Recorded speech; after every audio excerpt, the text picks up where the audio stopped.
Virginia Democratic Governor Ralph Northam has said that his state has met the criteria that will allow it to partially reopen beginning May 15th. That's Friday. So here is what the phase one will look like. Non-essential retail can open with 50% capacity. Restaurants with outdoor seating can serve customers at 50% capacity, in addition to taking takeout and delivery orders. Hair salons and nail salons are by appointment only, and childcare is open, but only to working families. And while the state plans to move ahead, former Vice President Joe Biden penned an op-ed in the Washington Post about how the White House coronavirus response presents us with a false choice, claiming that while, quote, the truth is that everyone wants America to reopen as soon as possible. Claiming otherwise would be completely absurd. Governors from both parties are doing their best to make that happen, but their efforts have been slowed and hampered because they haven't gotten the tools, resources, and guidance they need from the federal government to reopen safely and sustainably. That responsibility falls on Trump's shoulders, but he isn't up to the task, end quote. Here to discuss that and more is our company Republican strategist and senior communications advisor of Black Media Affairs, Black's Voice for Trump Coalition, Paris Dennard, and Republican strategist and partner at Ballard Partners, Adam Goodman. Gentlemen, thank you for being here. Thanks for having us. All right, guys, let me start with this. Virginia's opening back up, as Lindsay mentioned, the 15th. I think that it's interesting, and I want to get to the Biden thing in just a minute, but this continues to be this, and I hate to say it this way, but this nanny state, meaning that I've been watching as I've gone out to get food or whatever. People, at least where I've been around in Northern Virginia, are taking this very seriously. When you walk into a store, there's social distancing. They've got, no touch payments. All of these measures are being in place. And I think that we're not giving businesses enough credit for how to do this in a responsible way. Because frankly, I haven't been to a single place since this all happened, granted you can't go to that many, that I haven't said, wow, they've got this under control. And so, Paris, with respect to what Virginia is doing, do you think that they are on the right track?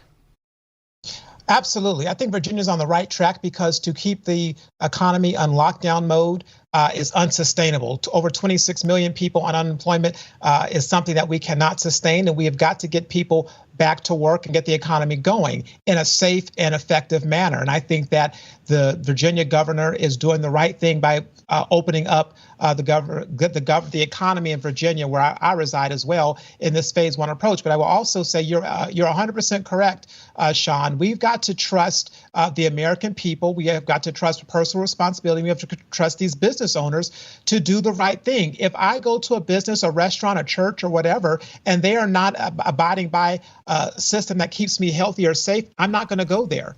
And I think the American people expect our small business owners who want to open up their businesses to do so in a responsible way. We got to trust them to do that. Well, Adam, going back to Vice President Biden's op-ed, I want to bring up another quote from where he says the economy isn't a light switch. You can't just simply flip it on. People need confidence to make it run, and that confidence must be earned by credible leadership and demonstrable safety. And obviously he is calling out President Trump, saying he hasn't given enough guidelines. He should have given more. But now we, of course, see Virginia opening.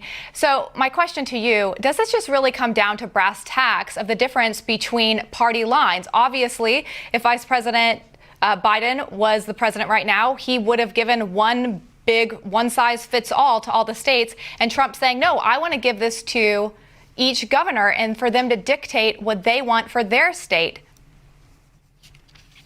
Adam?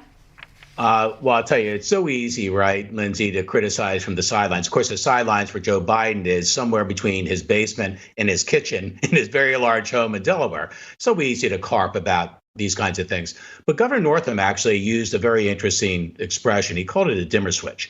He said this is like a dimmer switch where you gradually start to turn up the lights. And as you do, you start to get the experience of how it's working or how it's not. What Joe Biden is saying, I think you're really right about, Lindsay, what you're suggesting about his approach, which is a one size fits all. That was never the intention. I actually think that the president trusts the governors who are on the ground and mayors in major cities across America who are on the ground to make decisions about how to move forward. But let's be real straight and real honest with ourselves. We are not going to have 100% confidence in any of this until we have a vaccine. It will take, to some degree, a leap of faith.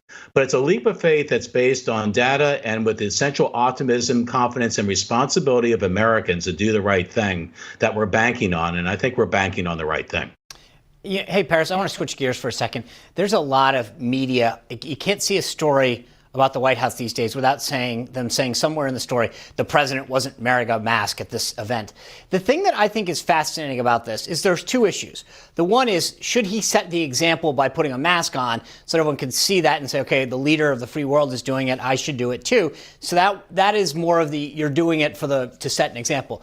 But masks, according to all the doctors, protect you from me because they stop all of the particles from going out of my mouth, the bacteria, et cetera, towards you. They don't protect me from you. So the president's tested every single day. So if he doesn't have it, he's not infecting anyone. It's amazing, though, but I think the media is more focused on making this an issue because it doesn't seem to matter that he's not wearing one as long as the people around him, frankly, are wearing one. I just think that this is kind of a silly thing over and over again. It is one thing to say that he should stand up for this and say, as the leader of the world and someone that people point to, do it so that everyone sees it. Where do you come down on Maskgate?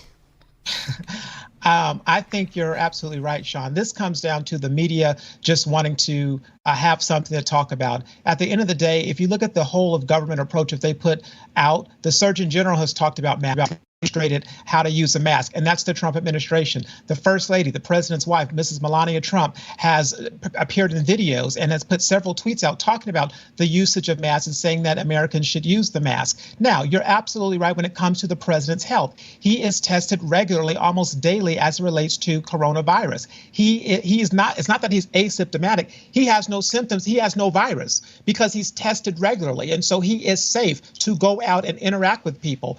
And so the media just wants to find ways to show division and not be factual. The facts are the total whole of a government approach. The administration has been very clear on the utilization of masks and testing. And that is why we've got to listen and be factual and not just buy into what the media tries to fabricate in terms of these stories about the president and whether or not he wears a mask. What's most important is that these states are getting the PPE equipment that they want and that they need, and they are. Yeah, I think that's right. Thank you guys for being here to weigh in. As states begin to reopen, always appreciate your insight and having you as our company. Thank you. Thank you. All right, well, coming up, Sean and I are going to share our good guys with you as we always do when we return.